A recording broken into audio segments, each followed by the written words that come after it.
Well, hello there, community. I am Jason Rahm. This is DevCentral Connects, and we have a great show for you today. We're going to dig into the State of Application Strategy 2025 report here in a minute. And so, yeah, actually, let's just dig into it now. So we're going to get this thing started.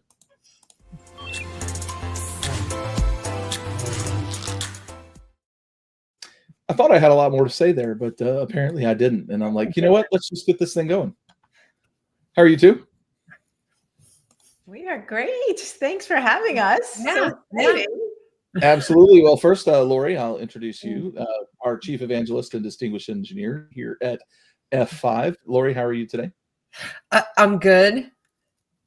Really, I'm good. Excellent. Now, the real question is, do you still have snow on the ground?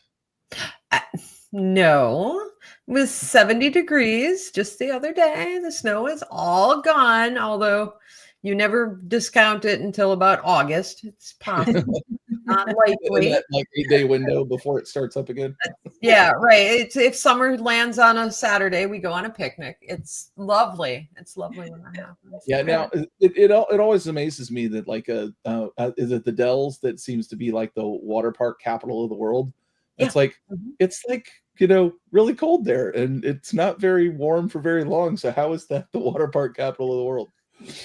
Because it's so fun. I mean, it's crazy, and really it's beautiful. If you've ever gone for, just a trip down the Dells, right? The cliffs, the area is just awesome. And then of course we do crazy water things. We pack as much fun in that limited time as possible. That's what makes it so great, is because we know we have a limited time. So we're going to do it all. You don't take it for granted. I've done the tour on the cliffs.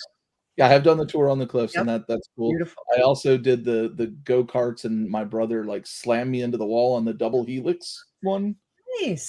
But there were no cameras up there, so they didn't see that I was stuck in a wall. And yeah, it was not good. Wrong, Joe. Wrong. And of course, Cindy Borvik, how are you?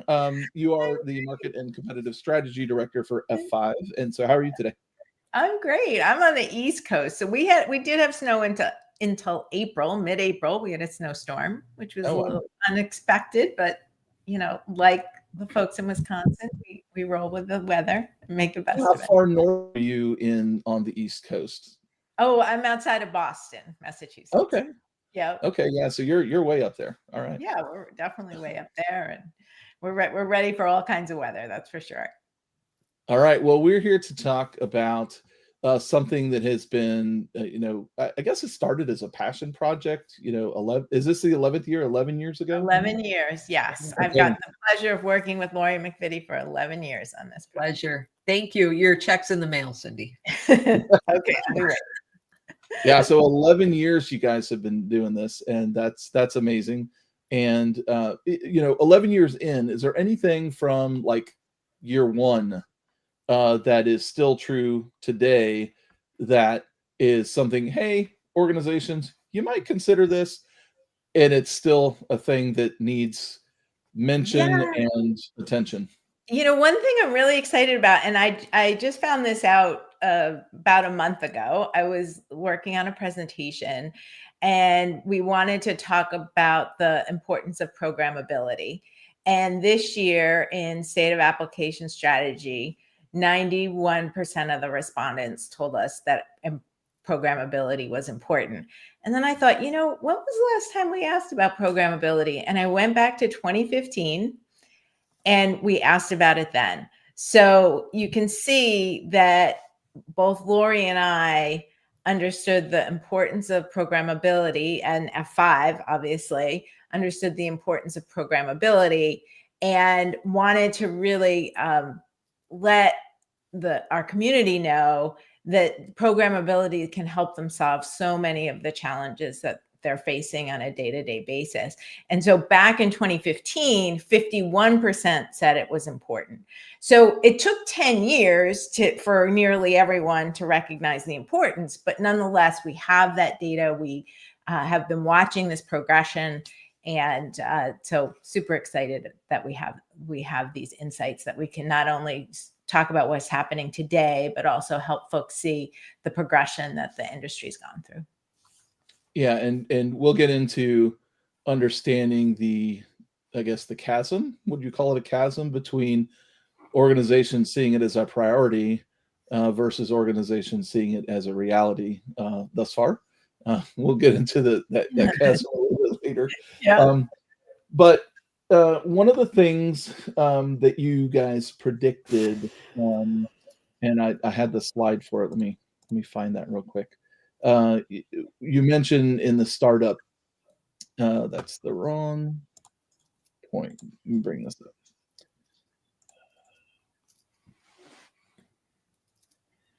And so you talked about, and I went and looked it up in the 2022 report. But in the very beginning of this year's report, you say, AI, the AI disruption you predicted, a few years ago has arrived. Can Yes. you talk about that a little bit before we get into the rest of the report? Are you sure you want to go there? Oh, bring it. Yeah. All right, bring it. Okay, because it's going to hit in the heart of everything infrastructure. So this is an appropriate cast to actually talk about that. But the disruption that's actually, so there's the disruption to the business, which is really just AI in general and how that's changing workflows, work habits, what we do, how we measure things. And I think that's cool. And that was interesting, but it really didn't affect me. I mean, right? I mean, yeah, I'm part of the business, but I like this stuff. So it was fine. It wasn't really a disruption as a, ooh, excited, shiny thing. But when we look at how agent architectures are starting to rise and people are starting to use them to execute tasks, then when you dig into that, then you start to see the actual disruption coming for the data center, whether it's in the cloud or not, because it changes so much. So I think that's we're right on the cusp of that, like seeing it right now. A lot of the agents we see are very simple, kind of, a lot of our automations are very simple, right? They're just doing a certain thing, and that's okay. But as they get more, shall we say, collaborative, have the ability to start delegating to one another and actually speaking an agent language like MCP, then we're going to see more disruption, and it's going to change a lot of things. And I think I'll just step back a little bit in that, only because I just to put it in context, right? In 2020, we asked about AI, and 17% of the respondents said that they were doing AI. And then in 2025, 96% told us they were doing AI. Now, we don't think that that's all those AI projects are in production, right? There's pilots, there's maybe a pocket in production. And it's going to introduce new just today, just the AI that's happening today is going to introduce new requirements to the infrastructure, right? The ability to scale, the auto, as those projects move into production, the magnitude, the larger volumes of traffic. And then as Lori, so that's like kind of phase one. And then as Lori said, like as we get into this user and non-user interactions, that really starts to change the whole ball game. So we're, the future that Lori's talked about is still a few years out. So I think the message really has to be that, well, from a scale perspective. Yeah. Okay. Sure. I'll go with that because that's what I want to believe. I like that. All right. So why don't you tell the folks what they should be doing today, because you think it's going to happen. Run. Just get off grid. Just retire. No. No, it's exciting stuff, right? Because like you mentioned, right, there's the scale issues associated with what we're doing today. When we say 96% are doing AI, that's true, but that could be just one project or 5, or maybe it's 10, maybe it's large, maybe it's small. So they're doing something, and eventually they will need to scale, and that is going to require a lot more operational activity. And we cannot just throw more people at that problem because we know that doesn't scale. That's why automation exists. So you're going to see agents, which are automating some of these things, naturally arise because you have to scale. So it's going to drive that into the data center. And, 12 to 18 months, you're going to start seeing a lot more of that's, we've got them. This agent does this thing. Things you can do to prepare. I had a list somewhere because I wrote this down. I think you did. Right. But some things are, make sure you're standardized on something like open telemetry so that you can have the observability into not just metrics from a single machine, but the workflows, how decisions are made. This is going to be very important, whether we're talking about, general generative AI or these agents doing automation with AI. You're going to have deeper visibility and understand, well, how do they make that decision? Because if you don't have that, you're never going to trust it. And if you never trust it, you're never going to turn it on, and then you'll never scale. And then it's just a vicious circle. So I would say, like, right now, like, that's the big one, is make sure that you've got a plan for standardizing on some observability, probably open telemetry, because that's what everybody else is doing. And our data shows that. And get ready for that so that you have that in place today. And that's what we found. We found folks that's what they wanted to use those insights for. They wanted to really drive automation. That was the number one answer. So it was like, yeah, nice reports are good, and meeting service level objectives are helpful, obviously. But really the number one reason was to help them drive automation. Yeah. And, frankly, I was a little surprised at the high percentage of in the data, the very high percentage of people who are actively deploying observability.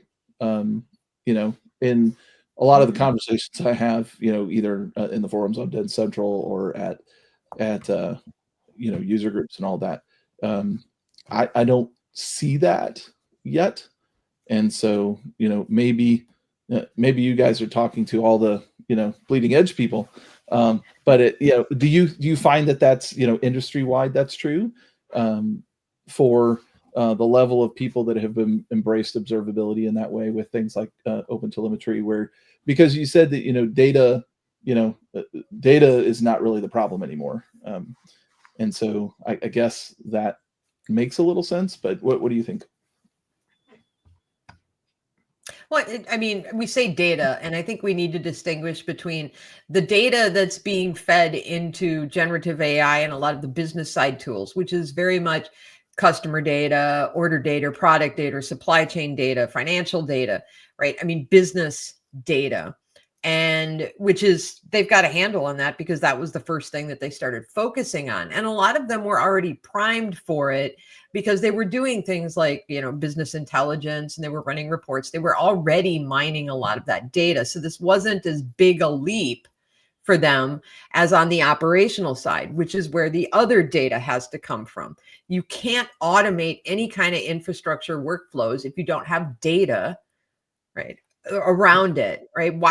How would you adjust, a policy if you don't have data that backs it up? That's part of that building trust. So the operational side is where I think the data issue is really going to kind of come to a head, because we've got so many different systems, so many things that aren't instrumented to emit any kind of telemetry whatsoever. You've got things distributed across cloud, core, and edge. So you have to somehow pull that together, or do you, right? You're not going to scale at the edge when you're got the problem in the cloud. So maybe these are separate. It's a good question. You need a strategy for how to deal with that. Yeah. Okay.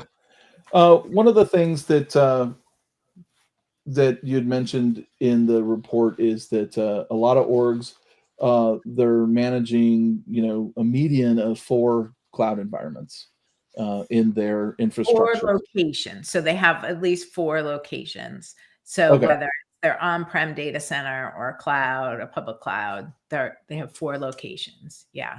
Okay. Okay, so not necessarily for disparate, providers or anything.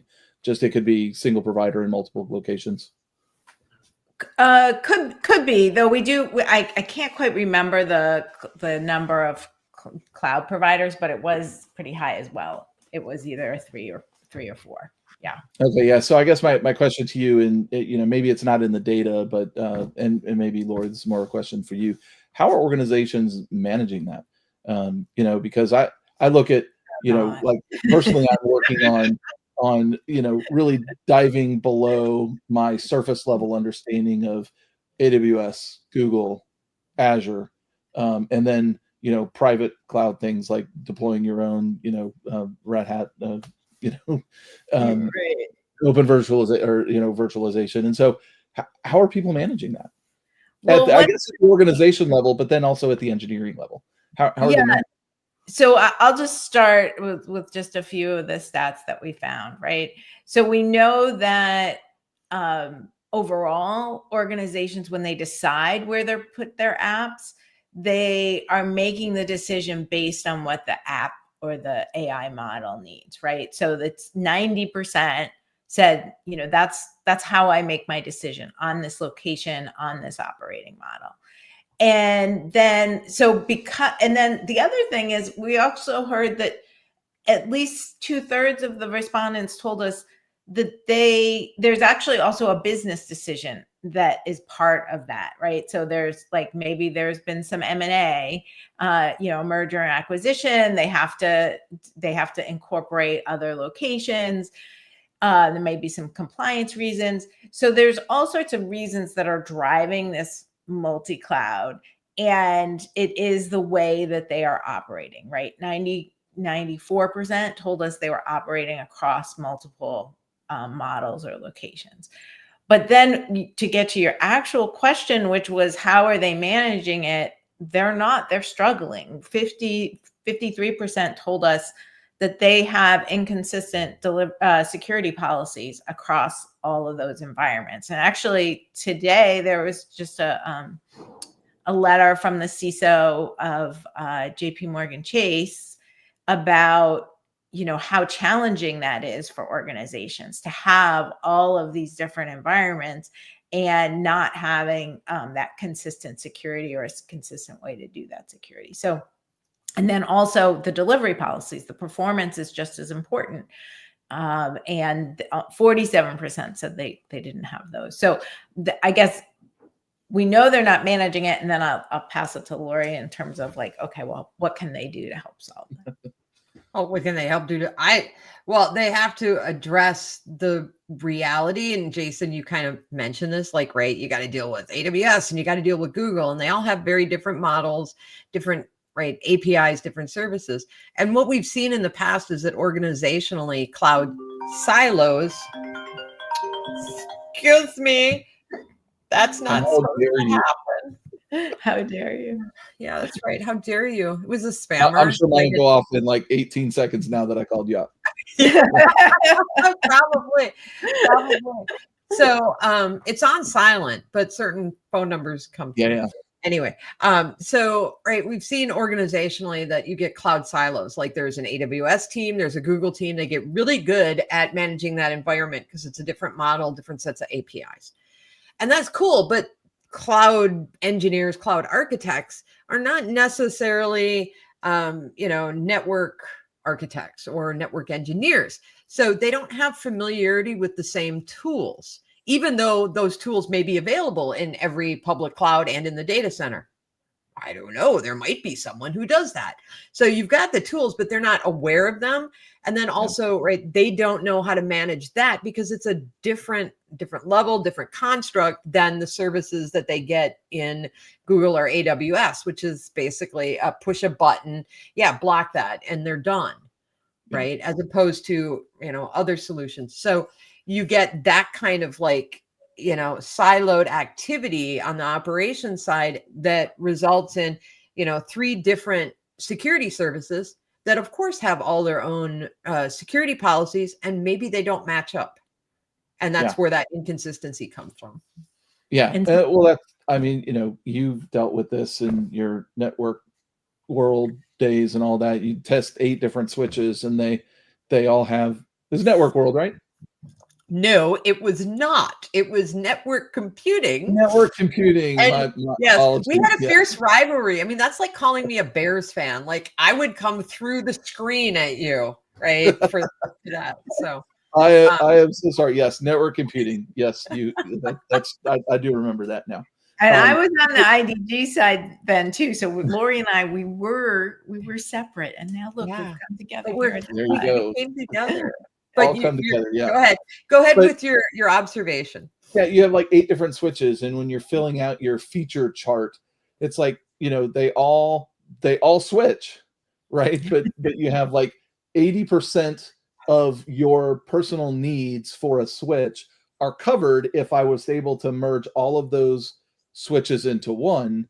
But at the end of the day, I still have to make a choice of what feature I'm going to deploy on the switch I actually buy, because there's going to be a few that just don't line up across the board that you need. And so, I think that's the same of even a security policy, whether it's in Azure or AWS. There's going to be some features here that I need and some features here that I need, but not in both.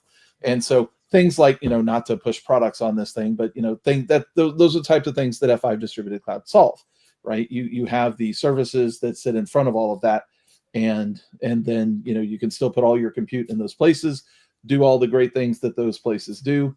But you have your security policy, one security policy to rule them all, that sits at an abstracted layer above all that. So anyway, not to go too far down that road, but this was in a different research that we did, so it wasn't specifically in the report, but about half of the folks we talked to are have strategies in place for that cloud agnostic layer that you talked about. Mm-hmm. And they see the benefits really is the consistent security, the global scale.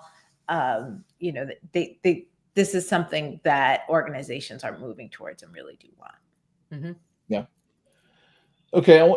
So with organizations that are going through some repatriation, they've been in the cloud and they're coming back for some workloads. They realize, hey, maybe that wasn't the best decision to go out there. Maybe it was just because of financial reasons, or maybe business, privacy reasons or whatever.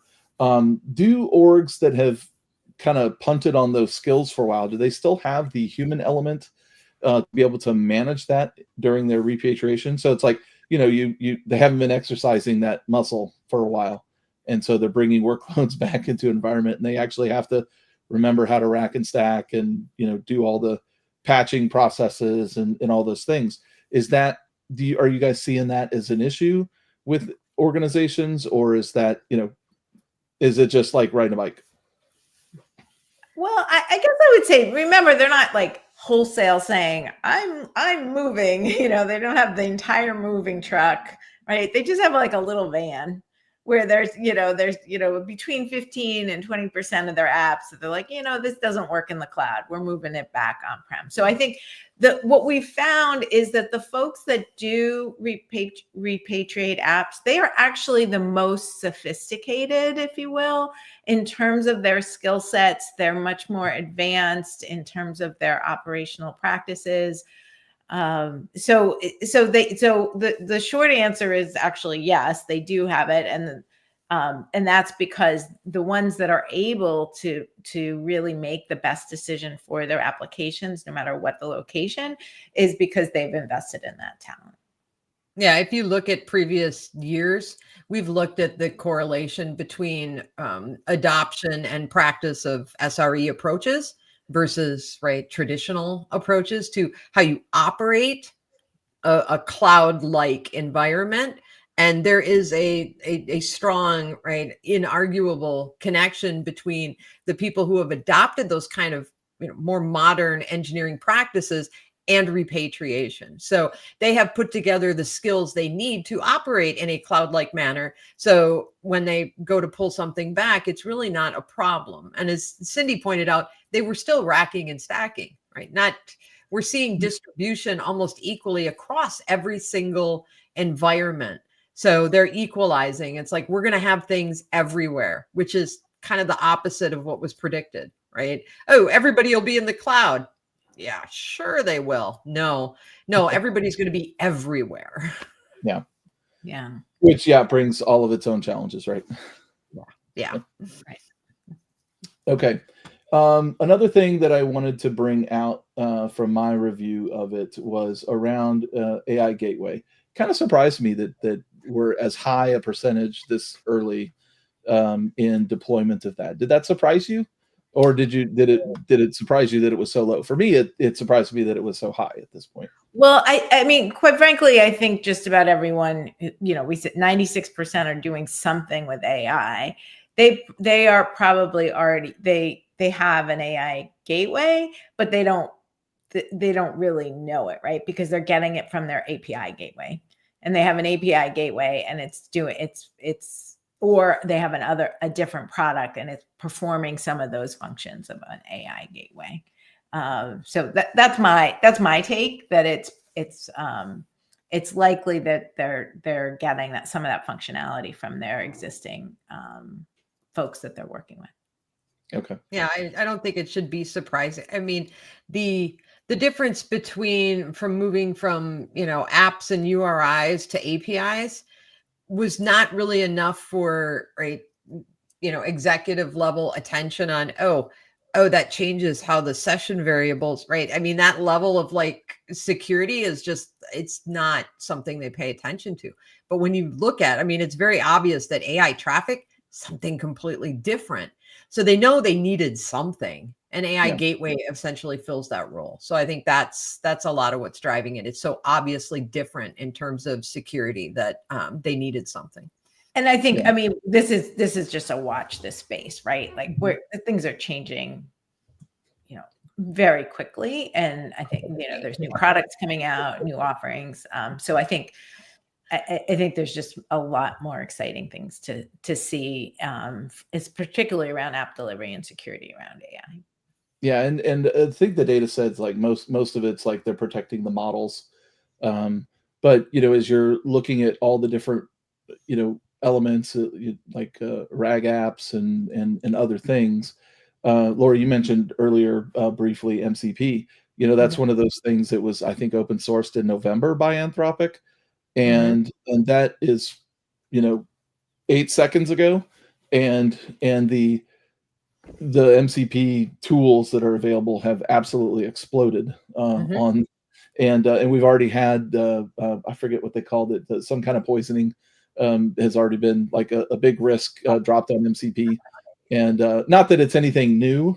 I was going to say it's just the way it's deployed differently, but it's kind of it's out there, but protecting that. If you have an AI gateway that's doing, very narrow things, our organization's thinking through all these things, and it's going so fast that it's hard, I think, for the security teams to stay in front of.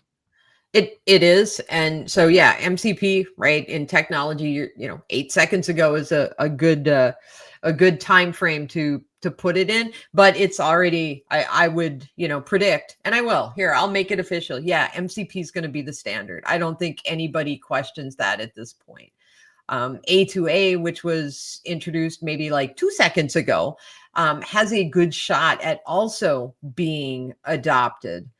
So we'll see where that goes. The next few months will tell us. But MCP is definitely, I don't think, if you haven't looked at it, go look at it. Go look at a full request, headers and payload. Go look at it, and then you tell me where the disruption from AI agents is going to come from. Spoiler alert, it's in that, right? So go look at it and go, okay, this is going to change everything. And that's what's, both exciting and terrifying. Right. Because you're right, like AI Gateway was not built to even consider the changes coming. So, right, it evolve, change, new things. We don't know. That you can't predict. Yeah. Okay. And then I guess, finally, because we're running up against time, before I get your final thoughts, I wanted to talk about the manual ops conundrum. You know, I've been to several user groups over the last 18 to 24 months, for, or Big IP Next, that, we, you know, have coming, at I guess October is when, our next release of a Big IP Next is going to come. But the push there was that, with centralized management, AS3 is the baby, the foundation. Automation is the foundation of the strategy going forward, and we'll have the crawl, walk, run, with the next version of Big IP Next. You can continue to, do standard config and imperative automation, but the future is automation. In my discussions, there's a lot of people who, a lot of times I'll ask, hey, is anybody automating? And it's goose eggs in the entire room. And I'm concerned that the gap is not only large but growing, the further down the road we get. So how are organizations addressing that? Or are they? Wow. Well, I mean, and if you looked last year, we looked into, what are you automating in terms of all of the different infrastructure functions, and app delivery and security were at the bottom. They are, because they're incredibly complex, right? The things that it does are so vast that it's very difficult to do that. Plus, it's existed for a while. When that happens, you get APIs that are, to be generous, right? They're somewhat cumbersome, at least according to the data that we saw this year when we asked, what are the things that take up the most time? And it came back, right? Things like APIs, writing the custom scripts. NetOps, who usually handle these kinds of things, are not necessarily developers. They are self-taught if they know a scripting language, but they are not, they never expected they were going to have to write applications to automate things. So there's a bit of a disconnect there, I think, and that's part of the problem. But you're right. The operational experience is something we overlook. Nobody asks an operator, hey, do you like this? They just give it to them, go, here, use it. Right? We don't. So we really dug into that. I've got a blog that's coming that really dives into like what that means and, the data that goes into it. But it's something that I, feel very strongly about, that you have to address that operational experience, because operations is so important today. We can't do anything without it. Right. Yeah. And, with, I don't want to bring up MCP too much, but the a few weeks ago when Claude, maybe it's been a month, when Claude opened, MCP access from their prompting, it's amazing that you can just with natural language say, hey, I want to build out an application on my Big IP. Here are my credentials. By the way, don't put your credentials in Claude. You have another tool that goes and pulls your credentials. But, in a test box, it's like, here are my credentials. Here's the IP. Here is what I want the IP of the virtual server to be. Here are my pool member IPs. I want you to use this load balancing algorithm.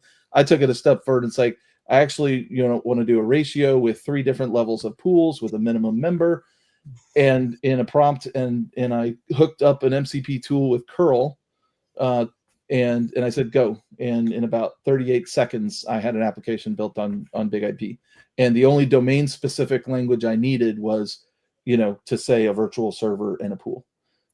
Everything else Claude figured out for me and did it.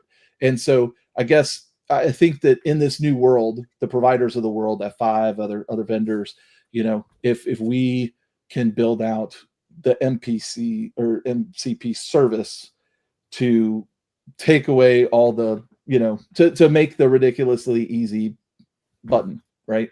It's like we build out the understanding of our APIs. So, our APIs could continue to be complex if we want them to be, but then the service in front of it just figures all of that out. Or we could fix our APIs, that too, and make the APIs better. Not saying our APIs are totally broken or anything, But no, they're complex because the model itself is very complex. That's not a negative. You can't reduce it to like 3 API calls, not with as much functionality as you have. You'd have to go, all you do is this one thing. We don't want that either, right? So there's a happy medium. I agree. Yeah, MCP is going to be the future of how these things get automated. I think even your prompt was too detailed. Yeah. I think that eventually, right. Yeah. Maybe I could make it easier even, but that's just, I came with my own domain specific understanding. Maybe if I generalize it, hey, I need this on F5 big IP. Can you make it happen? And see how generic I can get it. Makes me, well, never mind. I'm not going to go there.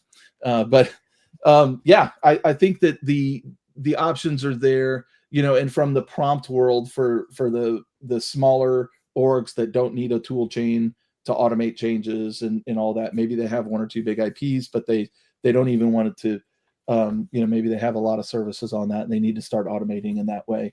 But for the bigger shops, agentic is the way they'll go. And either way, they can use MCP on the back end, whether they're prompting or API on the front end too.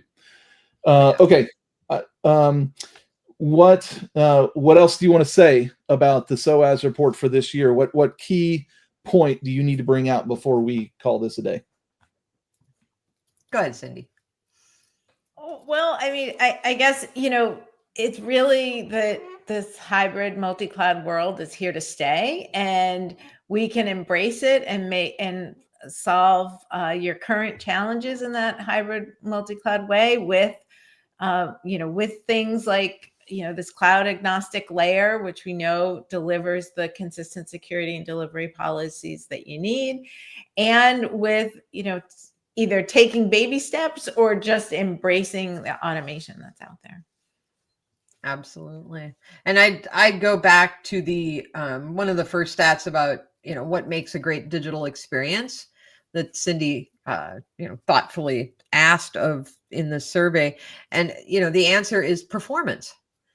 And we've kind of been inundated in the market in general with security.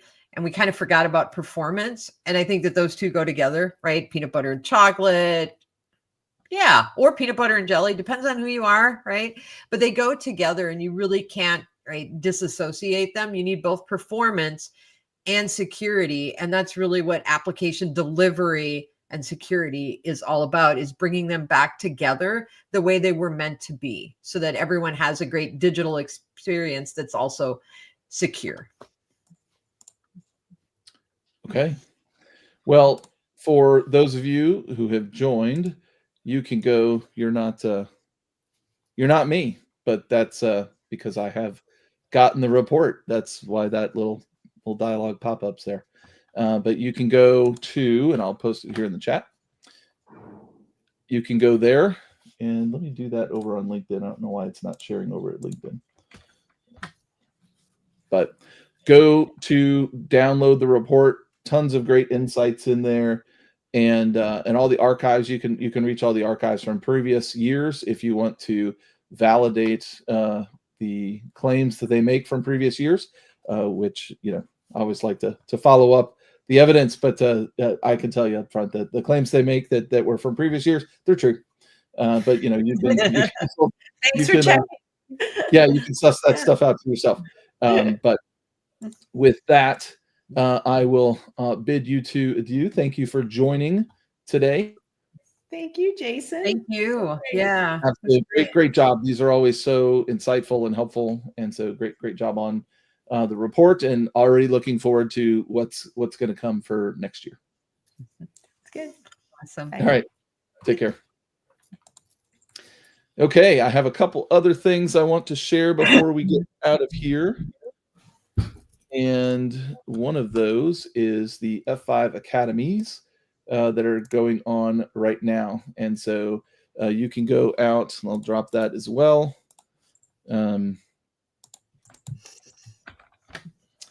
That link is the academies that are going on. And I will be at Denver and Kansas City next week. So there's a list of cities I can pull these down that are still coming. So I'll be at Denver and Kansas City next week. And then I'll be at Philadelphia May 22nd. And then I'll be in Reston June 2nd. And so those are the 4 remaining that I'll be at. But if there's a city near you that you can attend, I highly recommend it. There's a great session on AI Gateway as well as API security. So go join in. And then finally, I have Lori talked we talked about, AI skills, and well, maybe we didn't talk specifically about AI skills, but in the report they talk about AI skills and how people are behind. Boo and I are working on a project on AI step by step, and it's low-hanging fruit things that you can do on your own laptop. You don't need to go rent GPUs. You don't need to go buy a $6,000 AI box for your house. We will step up to the labs that do have hardware, but these are going to be stuff that you can do on your own laptop, and so we've got a few labs out there looking at Llama, doing some facial recognition with machine learning, all little baby things you can do to start to understand the AI environment and just get comfortable with that kind of stuff. And so at this point we might have some F5 specific things, but at this point it's all F5 agnostic. And so that stuff you can likely install on, maybe your personal machine, maybe your work won't let you install Llama and those kind of things, but it's all stuff that'll run on commodity hardware. You probably get a Raspberry 5 with 8 gigs of RAM, and you can even do it on that. So anyway, that's what I got. Thank you everyone for joining. Lori, thank you again for joining, even though you're a Green Bay Packers fan. We'll still have you. And Right. Yeah, Best not a Bears fan, right? Not a Bears fan. There you go. I'll join with that. Also not a Bears fan. So thank you, community, and we'll see you again soon. Well, thanks for checking out that video. If you have any questions, leave a comment down below. While you're down there, hit the like button and subscribe if you haven't already. You might want to check out one of these videos over here. And if you haven't already, go check out community.f5.com. This is where all the DevCentral Connects hosts hang out, as well as the rest of the community. It's free to sign up, and we'll see you there.